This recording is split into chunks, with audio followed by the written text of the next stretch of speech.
नमस्कार। विषय ग्रहों का खेल।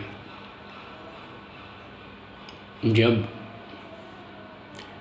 रावण को अपने क्रूर ग्रहों का पता चला तो उसने सभी ग्रहों को बुलाकर ये कहा कि मेरी कुंडली में जो क्रूर ग्रह हैं वो निकल जाएं और अच्छे घरों में आप अपना स्थान ले लीजिए। रावण के पास असाधारण सिद्धियाँ थी जो अब लुप्त हो गई हैं।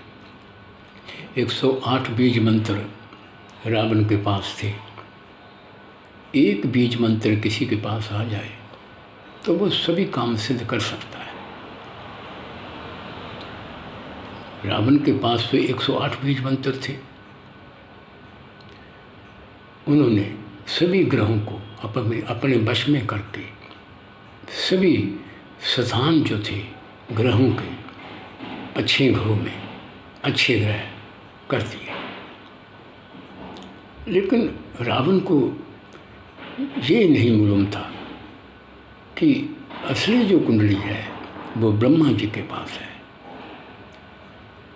तीसरा घर जो होता है जन्म पत्रिका में वो बहन भाई का होता है, अर्थात रावण के जो भाई बहन थे उनका था। ऐसी रावण ने गलती कर दी। तीसरे घर में जो ग्रह थे उनको बदलना भूल गया। रावण का जो जीजा था वह विद्युत जीवा था, अर्थात शूर्पणखा का पति। वो बहुत ही बलवान था। उसकी जो जीभ थी वो करंट जैसा काम करती थी। रावण उससे भय खाता था। दोनों की शत्रुता इतनी बढ़ गई थी कि रावण ने एक दिन उसका अंत कर दिया, उसको मार दिया। शूर्पणखा दुखी रहने लगी, क्योंकि पति अगर चला जाए या मारा जाए तो स्त्री बहुत दुखी होती है।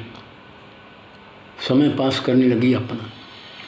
उन्हीं दिनों में भगवान श्री राम वनवास के समय में पंचवटी में वास करते थे।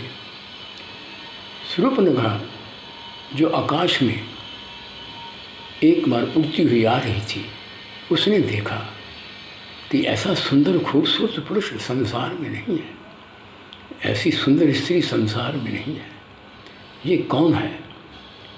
तभी शूर्पणखा भेष बदलकर श्री राम के पास आई और कहने लगी कि आप मुझसे विवाह कर लो। मैं अति सुंदर हूँ, तुम भी बहुत खूबसूरत हो। भगवान ने कहा कि मैंने एक पत्नी व्रत धारण किया है, मैं तुमसे विवाह नहीं कर सकता। तब शूर्पणखा ने कहा कि इसको मार देते हैं, मार दिया जाएगा। तभी लक्ष्मण आ गया और जब ऐसे वचन कहे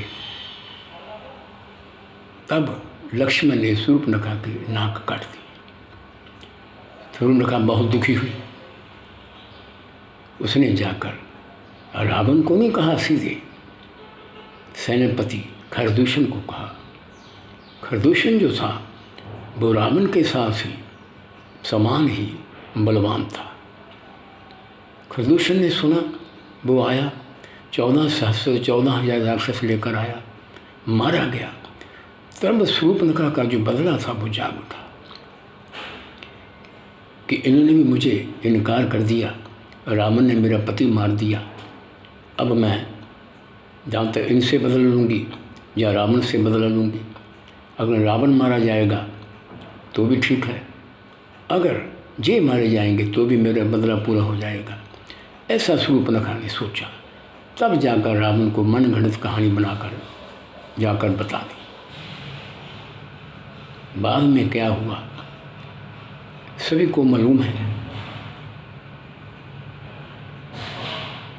असली जो मैं कहना चाहता हूँ कि इंसान कितना भी बड़ा बुद्धिमान सिद्धिवान हो, लेकिन ग्रहों के खेल से बच नहीं सकता।